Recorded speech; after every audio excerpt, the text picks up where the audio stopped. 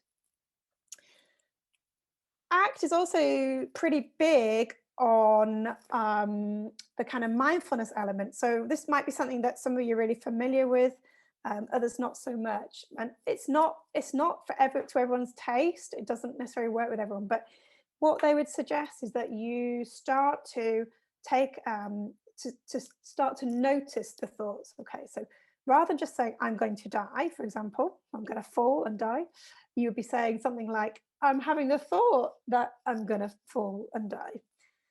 And if you want to take that another step, then you'd be saying something like, I notice I'm having the thought that I'm going to fall and die.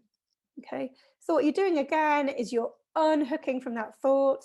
You're not being it fully. So it's not I am going to fall and I'm going to die. It is I'm having a thought that I'm going to fall and I'm going to die. So externalizing, unhooking, stepping back, and being able to observe those thoughts slightly. So we're looking to cultivate that observer position where we realize that there's a part of ourselves that is separate from our own thoughts. Okay, I hope that kind of makes sense.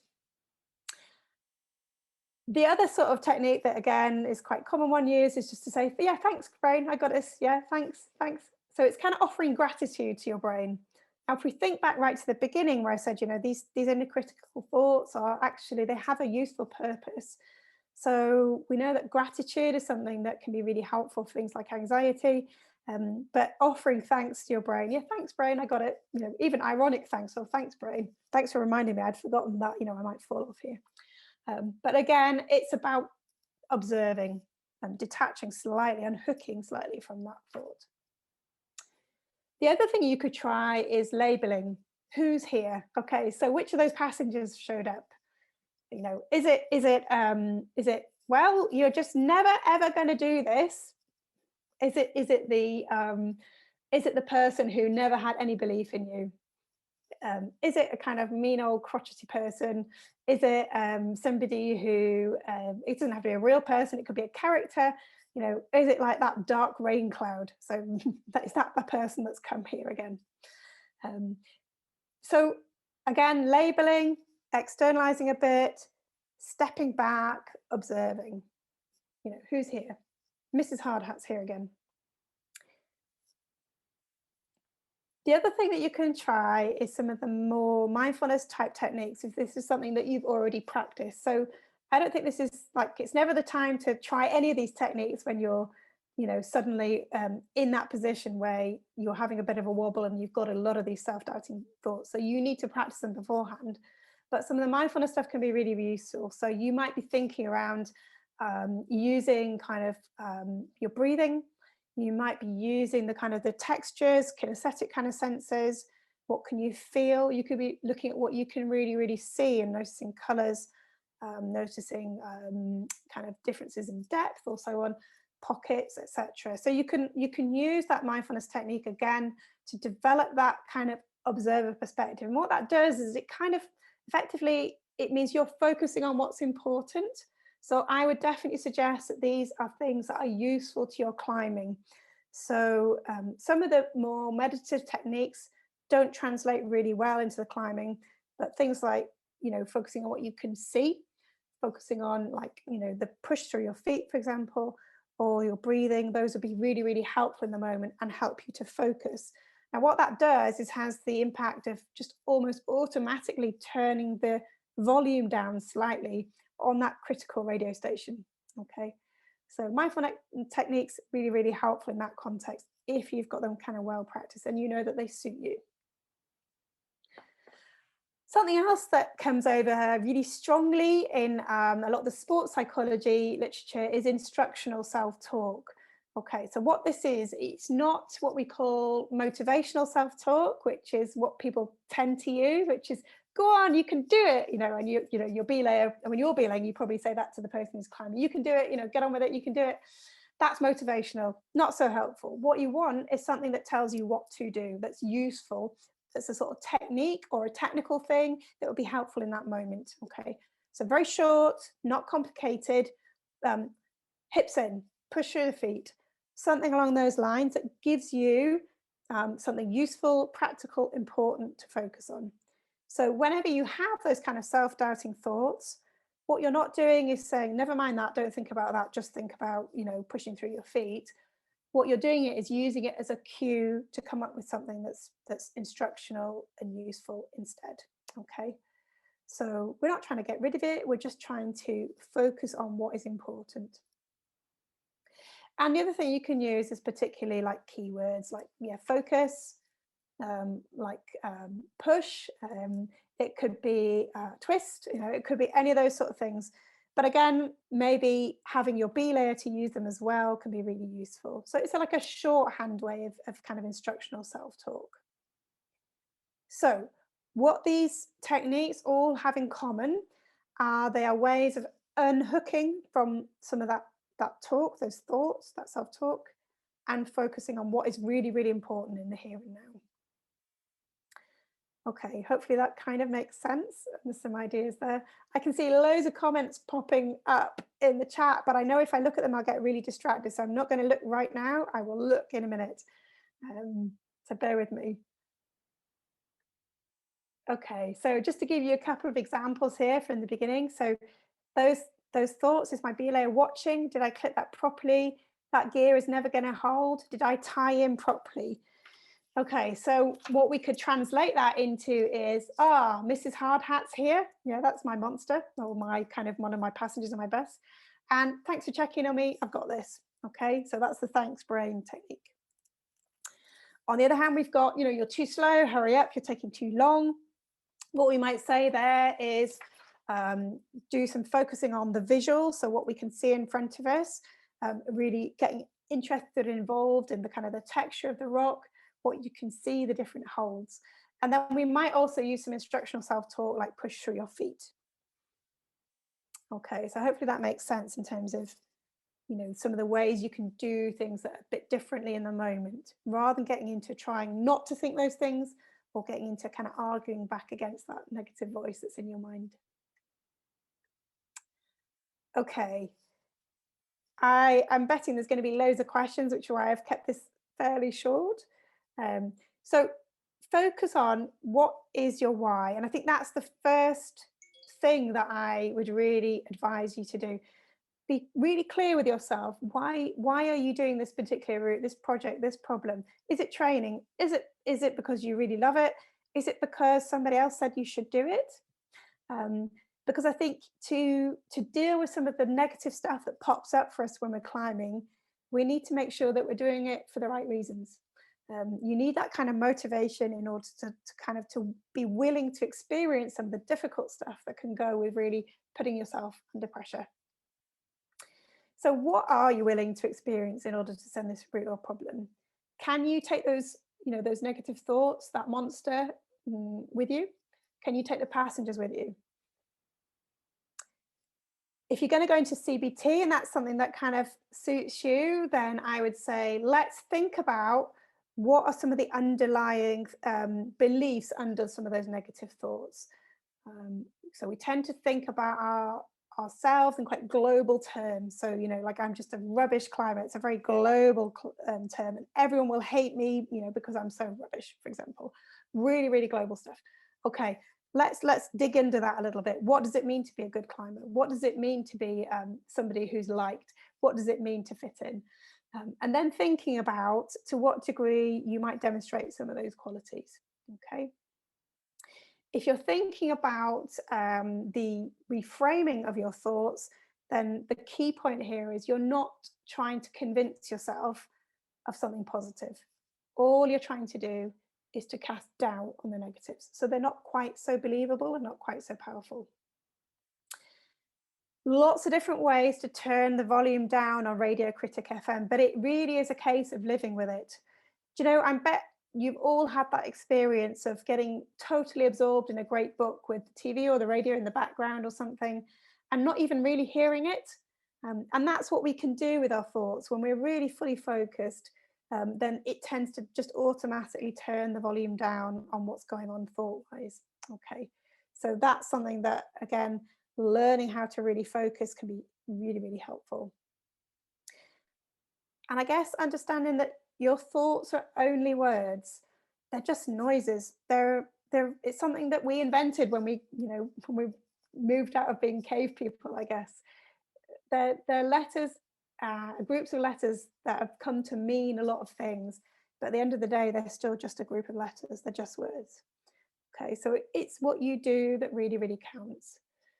If somebody rang you up and started giving you a load of negative stuff down the phone, you would put the phone down on them essentially, wouldn't you? So I guess I'm questioning, like, do we have to tune into this negative radio station all the time? If that's getting in the way of doing what matters to us, then we need to find some ways of just turning the volume down and focusing on what's truly important. Okay, that is really a whistle-stop tour of CBT and ACT and some practical things to do in the moment if you're feeling like that voice is really overwhelming when you're on a climb. Just before I take questions and so on, there's loads more resources available. So like there's lots of CBT worksheets at Psychology Tools. There's a great little video on YouTube of that downward arrow technique that I kind of showed you very briefly. If you like the look of the ACT stuff, then Russ Harris has got some great videos on YouTube. So if you just type in his name and ACT, there is like loads of different ones on different subjects, but some really useful stuff. And his book, The Happiness Trap, is quite a good one. If a lot of your thoughts are really quite perfectionist in nature, you know, about everything having to be 100% and so on, then the Overcoming Perfectionism book by Ross Straffron is really great. And there's also a super new book called Act in Sport by James Hegarty. And that is really readable and a great resource as well. Okay, I'll stop there for now, and I'm going to look at the Q&A, and bear with me while I sort of find that. Stop sharing, find the Q&A, got it, right. Okay, so first question, yeah, I found I focus on the negative regardless of how much positive evidence. I could focus on failing a route even though I've managed over the climbs. How do you reprogram your brain to focus on the good?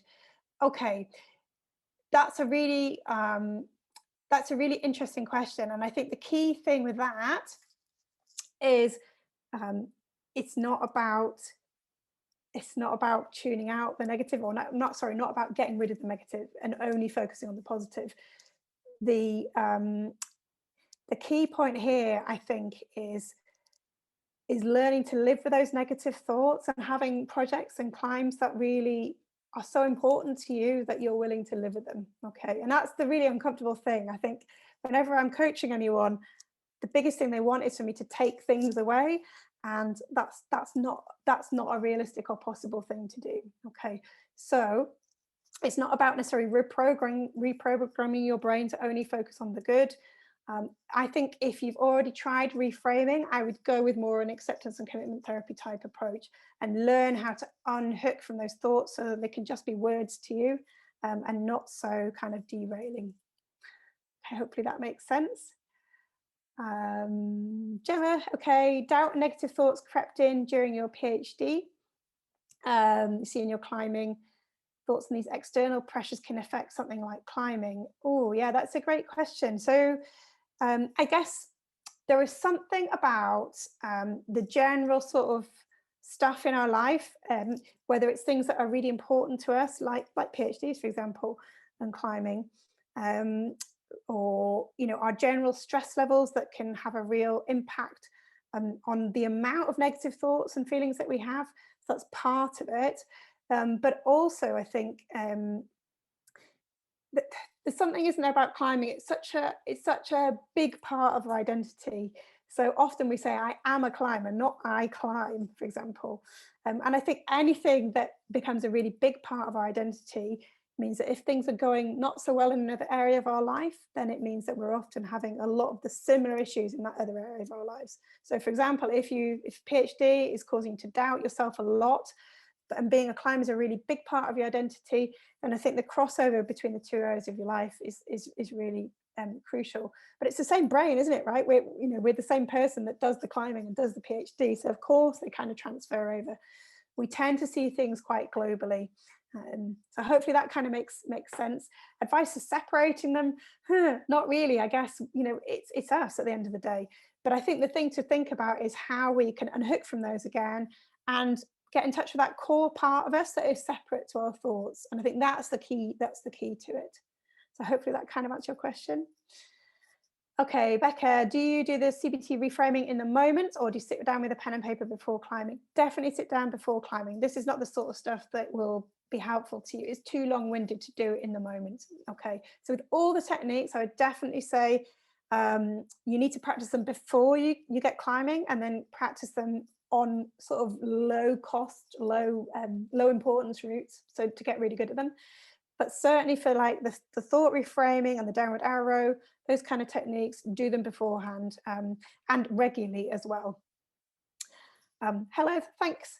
When your trigger for fear is not feeling the rock or a foothold for your feet, or a slippery foothold, pushing with your feet might make this worse. What would you suggest in this instance?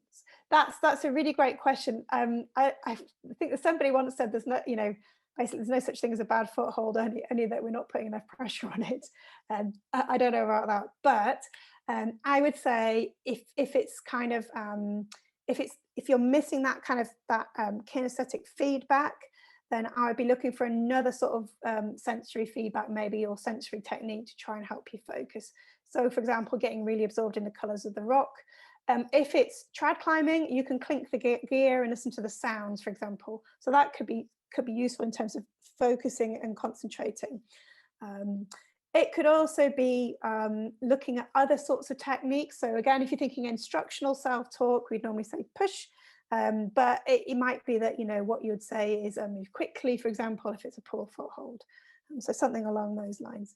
So it would really sort of depend. I guess long-term, I'd be wanting to expose myself to poor footholds as well. Hopefully that kind of answers that question. Philippa, can you use CBT and ACT interchangeably, or pick the approach that works best for you and focus on those techniques? They're kind of like, they're coming from the same sort of route, if you like, but they've kind of branched slightly off. So I don't think there's a problem with using them interchangeably. I think the CBT allows you to introduce some doubts around those negative thoughts and cast out on the beliefs. And that's probably quite a good starting point. And then I think the ACT then helps you to unhook from them in the moment. So personally, I have used a bit of a mix and match. I'm pretty sure that those people who've developed those theories would say, no, you must use one or the other. And, the best evidence base is for using one or the other. I would also say, you need to believe in the approach, right, for it to work for you. So use what suits you best. Hopefully that answers that one, Philippa. Jess, oh, thanks. You worry about people judging you for being too old at the wall, especially the bouldering wall, which is full of younger people. You're average, you feel, okay. So that's a really interesting one, isn't it? And what I often say is, did you pay the same entry fee as everyone else? You probably have the same right to be there as everyone else. But there's something really interesting, and I want to just touch on it briefly because it hasn't come up yet. Particularly, I think, for women, there's something about making ourselves a bit invisible. And we know that girls and boys are socialized differently, but there's something around, this kind of relates to Leora's question as well. There's something around us, not standing out, not making a fuss, not being too loud, not being too big, not being too anything, and having to kind of make ourselves slightly smaller and less visible and not allowed to be ourselves totally. Okay, so this comes up a lot with the women I coach. I think it is a sort of socialization difference. It doesn't come up so much with the men, that feeling of entitlement. I reckon kind of Carol Cadwallader's got loads to say about this if you've read her book. So I would say, there's something in that, but they're still just thoughts, okay? And actually, we don't really know what the other people in the bouldering wall are thinking. So it's kind of worth maybe asking them. Maybe that could be your goal, is to ask, how old is too old to climb here, for example? A bit of a challenging behavioural experiment, but it might give you some interesting data. Okay, so Jess and Leora, that's kind of that. I think that relates to your question as well. You know, I do think women are socialized differently, girls are socialized differently. There's something I remember seeing a paper that suggested that if girls are successful from a really young age, they tend to attribute that to good luck, and if they do something, if they're not successful, then they attribute it to their own failings. Boys, the opposite. If something bad happens or they're not successful, they attribute it to bad luck. And if they do well, they attribute it to their own sort of, you know, what they did well, essentially, their own, under their control. So really interesting that. Oh, okay, right, Liz, the negatives are actually images of what could happen. Do you have any tips for blocking them, getting rid or reprogramming these? No, I'm afraid basically we have to kind of live with them. What I would say is that's the problem, that we're trying to push them away. So a neat little video worth watching called The Struggle Switch on YouTube, again, a Russ Harris one. And it's this idea that, you know, the harder we push things away, we add on other layers on top of those kind of feelings that we already have. So the negative images, they are just pictures in your mind. Okay, they're very strong and powerful ones, but the same techniques will apply, which is allowing you to say, thanks, brain, you know, I've already clocked that I could fall here, for example, or I've already clocked that this could be quite a nasty fall. I think this is where the mindfulness element also comes in that it's not happening right now. If you were getting those images as you were falling and hitting the deck, for example, that would be one thing, but these images tend to come before anything's happened. So another question you can ask is, am I okay right now? And that's another way of, again, just trying to observe those thoughts and step back from them a little bit. Wendy, when your inner critic takes over, you forget about these systems. Any ways to combat it? Yeah, absolutely. So that's the interesting thing, isn't it? And I think probably we spend more time practicing our inner critic than we do practicing the techniques that we need. And, you know, like I was saying, like I'm 46. Some of these, I've been practicing some of these critical voices for 20, 30 years, maybe. So of course they're really strong. Okay, so the key here is practice and practice and practice. And whenever you notice yourself having those thoughts, is to keep practicing the techniques. Okay, but yes, when we do get super stressed, fearful, everything kind of shuts down, and we do end up just not being able to think. It's literally the product. So we're then in a sort of fight, flight and freeze mode. We're in survival mode, essentially. So we're not going to be able to access these strategies as easily. That's why it's so important to really drill them. And, you know, like what they do in the army is they drill people incessantly so that when they are having that kind of survival type situations, they just can kick into what to do. Okay, but like I say, we've been practicing critiquing ourselves for years. We need to actually really be vigilant and diligent about practicing the techniques to manage that inner critic. Hopefully that makes sense, Wendy. Bryony, does the instructional self-talk technique link to scaffolding and learning theory? Don't know. I'm not entirely sure about that. So sorry, I can't answer that one. How can you help, Joe? How can you help a friend who's serious negative thinking issues? Definitely some of the techniques that we've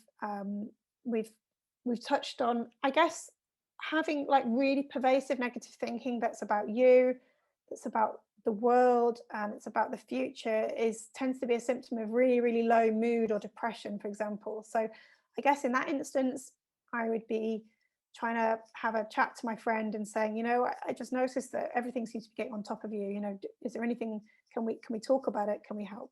And maybe pointing them at some of the resources that I've talked about, perhaps. And, you know, also like organizations like Mind has some really great resources out there for people who are struggling with their mental health. Amy, advice on negativity related to comparing ourselves with others. Yeah, absolutely. And again, this is a really common thing, isn't it? So it does have a kind of purpose. Like I said at the beginning, this is a sort of social, we're social creatures. It's a social phenomenon, yeah. And, you know, it's all about kind of being the right sort of social status in the group and accessing resources. This is going back to kind of, you know, tribal caveman kind of times, as it were. Okay.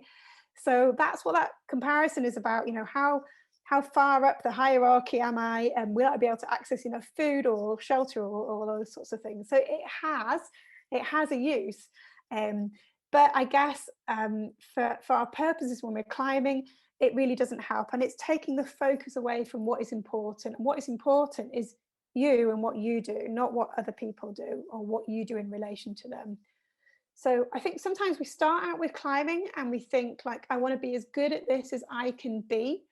And then somehow it can kind of morph into, I want to be the best, or I want to be better than so-and-so, or why am I not as good as that person when they've, you know, only been climbing for a year, for example. I've been climbing for ages. Same thing exactly. They are just thoughts. You can use the CBT and kind of reframing as well, trying to reframe those thoughts, unpack them a little bit, figure out what is it, what's the issue, what exactly am I comparing here? They're better than me in what way, for example? So they're better than me in terms of they're a better climber, they've got better technique, they train harder. They're more popular. I don't know. They've always got a great climbing partner, or you know, to kind of G them on. So trying to unpick it a bit more and find out exactly what it is that is the thing that you're comparing. So it's not just a kind of global thing. And then using those same CBT techniques, or using the kind of ACT techniques and the unhooking from those. They're just thoughts. It's just thoughts. So you could again go with like, they're better than me, they're better than me, they're better than me, they're better than me, and so on. And just saying that out loud or singing it, for example. Those might be other ways of dealing with it in a bit more of a fun kind of way. Okay, take a breath. Loads of questions, amazing, great questions, everyone. Victoria, bad experience where your gears failed. Yeah, and jaws unclipping on a sports climb and catching your partner on a huge fall where you've hit the ground. Oh, that sounds really, really bad. Safety thoughts become louder and louder over time. Thoughts on suppressing the thoughts. Definitely no, do not suppress the thoughts. Okay, so suppressing is what makes them stickier and more likely to come back. Okay, I really can't overstate that enough. I would also say if you've been involved in an accident like this, there's quite a big chance that there is a trauma response going on here, and it needs a particular approach. So if it's been going on, these thoughts have become more problematic over time, and it's been going on for longer than 6 weeks or so, then I would say what you need to do is to seek some specialist help around that. Now, if you're all in the UK, you're unlikely to get this on the NHS, unfortunately, because the waiting lists are huge. But you might need a treatment called EMDR or trauma-focused CBT in order to help you with those kind of thoughts and images around safety in the accident. Okay, so if you've had a really traumatic experience like this, whether you were the person falling or just involved in it or witnessing it, it can bring on that trauma response, and that often needs a specialist kind of help. So Victoria, I would say like definitely be thinking about finding someone who is registered as an EMDR practitioner who could help with that. Emma, since having a baby, I struggle with rushing to try and get back to him and the family. Oh yeah, rushing all the time. I can really relate to that. It's so hard, isn't it? Techniques to best fully engage with your climbing. This is a really hard one. I'm still working on it. I've got a 3-year-old and a 6-year-old, and you have such limited pockets of time, don't you? I'd say having a sort of transition sort of technique or transition ritual is really helpful. So often we just kind of run in, don't we, and just try and jump on and get going straight away. But maybe 5 minutes of just doing some breathing, some stretching, anything that's just going to, if you're a tendency to rush, that tends to prompt more anxious type responding anxious thoughts. So things that like settle it down. So stretching, lengthening muscles, that tends to dampen down nervous system responses, and maybe some breathing techniques or something like that, just to kind of create a bit of a buffer between family and you. You can also try like getting changed at the wall, for example. I know that seems like a waste of time, but it's something about metaphorically putting on your climbing stuff that can be really helpful in terms of, you know, parking the kids and getting into the climbing mode. But yeah, transition rituals, focusing, and I think really being very conscious to slow it down generally would be really helpful. So sometimes if you try some of the exercises, like for example climbing really with silent feet, that might be a way of just getting you to focus down a little bit. It's a real tough one. The other thing I did recently was I guess I realized I was never going to be able to branch out in my bouldering because I didn't have time to kind of explore places and so on, and didn't have time to think about where my strengths were and so on. So I got a bouldering coach, and that was a really great move for me. It meant that suddenly I went to a whole raft of new places, tried a whole load of new problems, and got some great advice on my technique. And it just really helped having someone take the thoughts for me, because I didn't have a headspace to think. Carolyn, okay, would the strategies help if you're dwelling over problems in your life? Yes, definitely. So I think I'm actually giving a talk which is around coping in a pandemic for the BMC in about a month's time, and I'm going to be talking about this a little bit more about the ACT approach.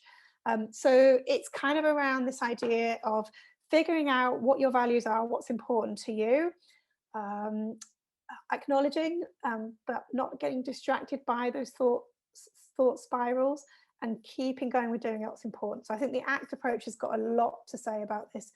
I think Russ Harris has got a document out called Face COVID, Face FACE COVID, with some really useful advice in this about kind of, because lockdown is really stripped us of all the stuff that would normally keep us busy and occupied, or the stuff that makes us feel like us, right? So I think going back to a bit of a focus on what is really important to you and trying to do something that's in that direction. It might not be the full thing. So, you know, if being in the mountains is really important to you, we can't necessarily do that right now because of where we live.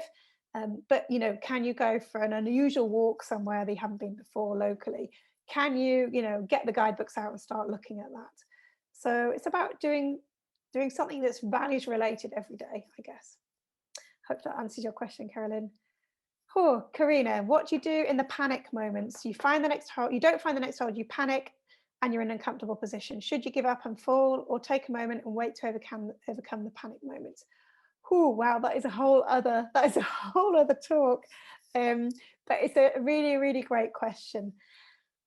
I guess at this point, it depends what is most important to you. Like, this is where it becomes, it's like the distillation, isn't it, of, is this route really, really important to you? Is it more important to send it or to try to send it? Or are you, you know, to what degree you invested in it, I guess. So, and also I think it depends on how you're experiencing the panic. So for some people, the panic is so overwhelming, they can't really think, they're just surviving. And, you know, I could say do this and you still wouldn't be able to do it because you can't think in that moment. It also depends on how comfortable you are with falling, for example.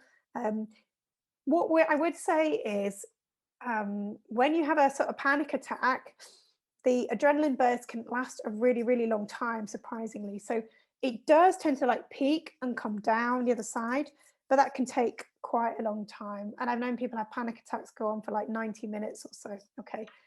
So sometimes it might not be possible to stick in that situation and calm it down for 90 minutes.